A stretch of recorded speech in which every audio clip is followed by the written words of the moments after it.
Profe, antes de empezar, quiero pedirle algo. No me vaya a escuchar solamente con los oídos.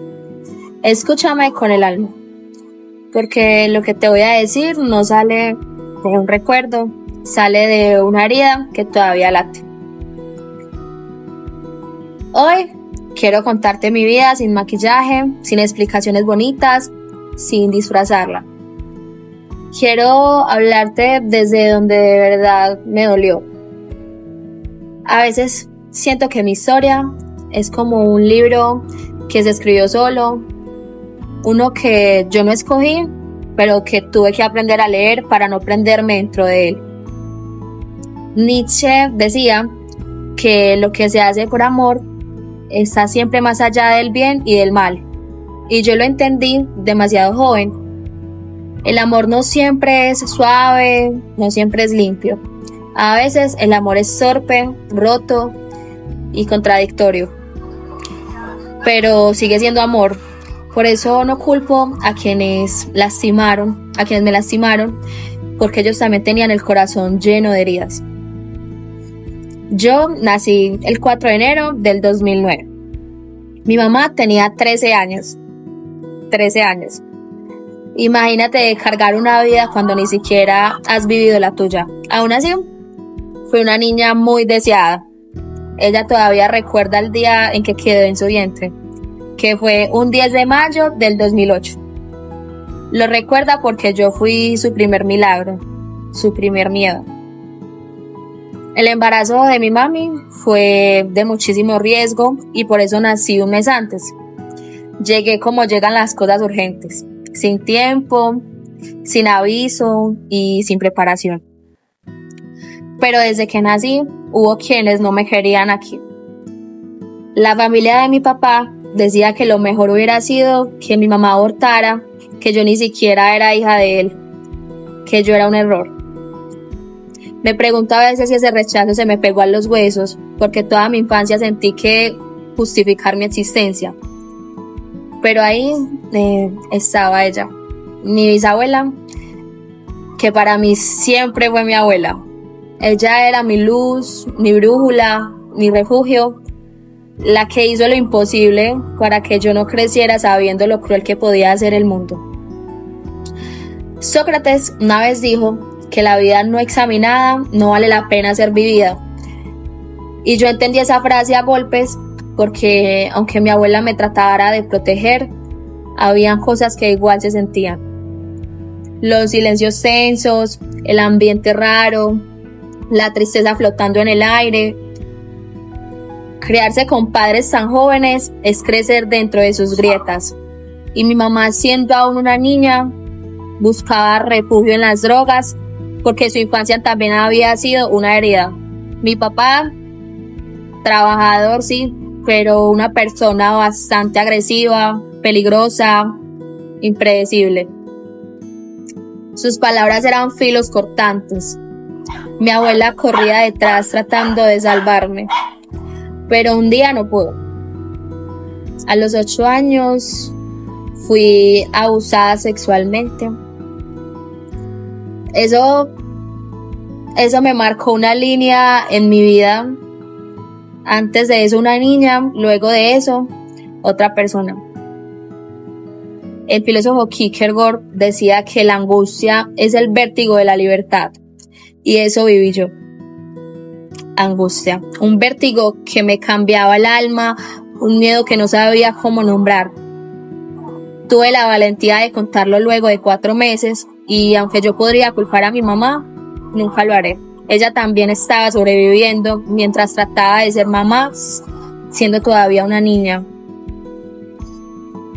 Sartre dijo que no soy responsable de lo que hicieron conmigo, pero sí de lo que hago con lo que hicieron conmigo. Esa frase me devolvió el poder, me dijo que yo podía escribir otra versión de mí.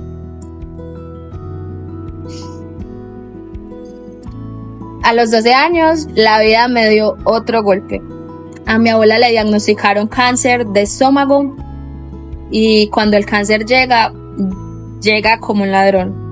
Se lleva la fuerza, los recuerdos, las sonrisas, se lleva todo.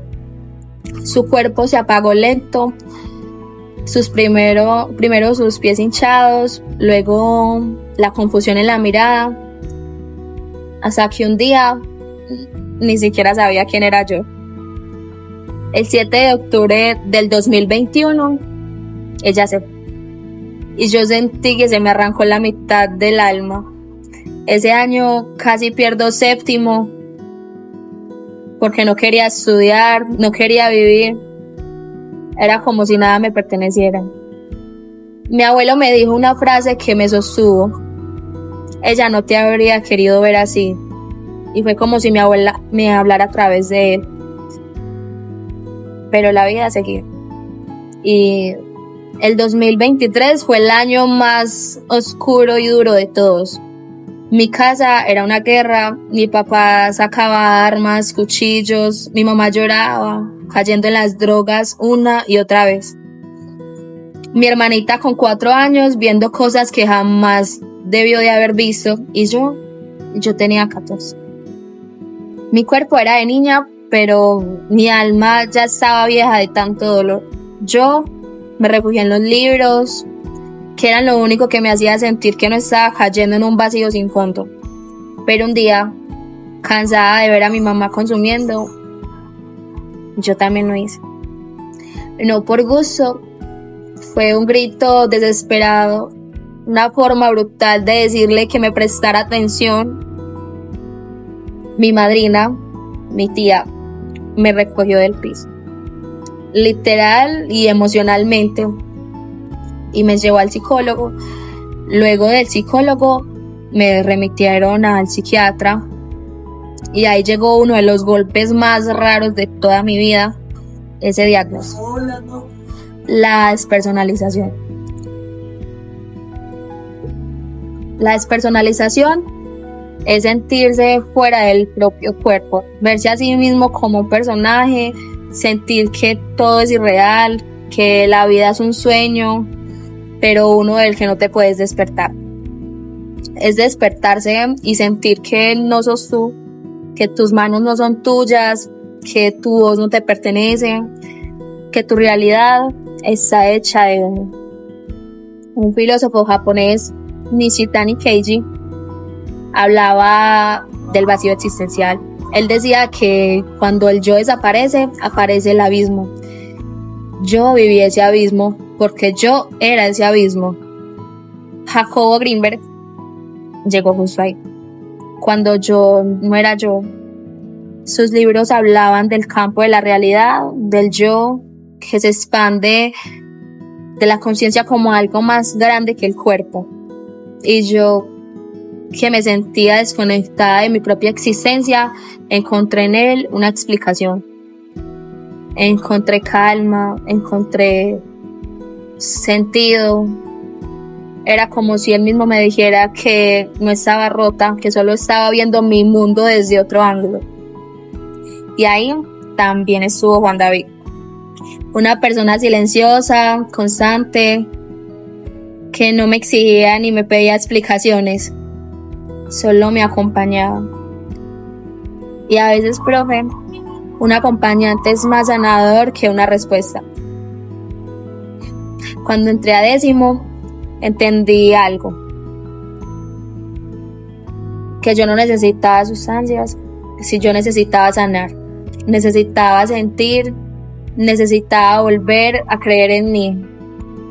Con mi papá la relación se volvió insoportable.